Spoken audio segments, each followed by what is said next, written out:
We have come to a crossroads on the Iranian nuclear issue. Iran has to make the right choice. And we welcome the US involvement, in particular the recent historic signal that the US is ready to join negotiations talks if conditions for resuming negotiations are met. And this signal greatly contributed to the credibility of a united position between the key players.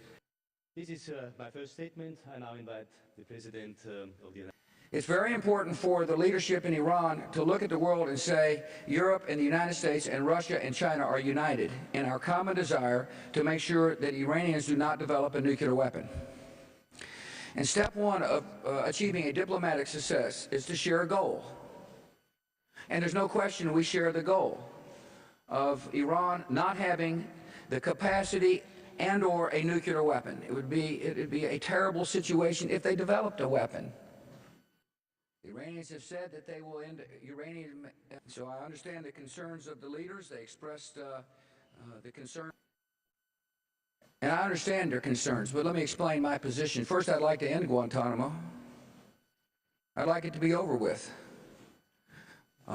One of the things we will do is we'll send people back to their home countries. And I explained to the two leaders here our desire is to send them back. Of course, there's international pressure not to send them back.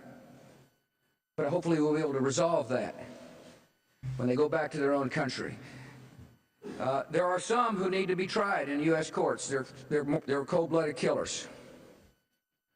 They will murder somebody if they're let out on the street. And yet we believe there ought to be a way forward in a court of law. And I'm waiting for the Supreme Court of the United States to determine the proper venue in which these people can be tried. Mr. Chancellor, and I appreciate you running it. And again, I want to thank the European Union and the United States have a joint responsibility to help deliver an agreement which promotes growth and opportunity, especially for the poorest. We look for a similar determination from other WTO members. And after the good exchange of views we had today during this summit, I'm really convinced that it's possible to have a successful outcome of the Doha talks. This is good for our economies. This is not the way you conduct business in the world. This is not the way that peaceful nations conduct their affairs. I was pleased to see that the Chinese spoke out to the North Korean government and suggested they not fire, whatever it is on their missile. And we'll see whether or not the North Koreans listen. One of our strategies in North Korea is to make sure we include other countries as a part of our consortium to deal with this non-transparent regime.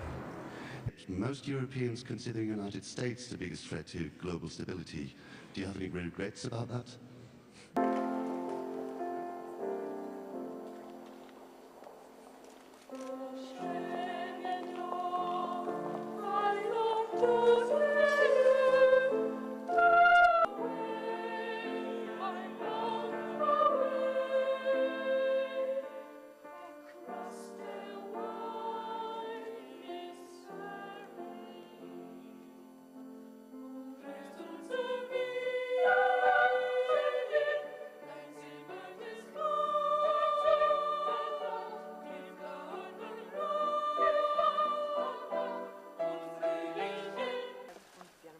Thank you so much. I appreciate it very much. Thank you. And to use an American, and to use an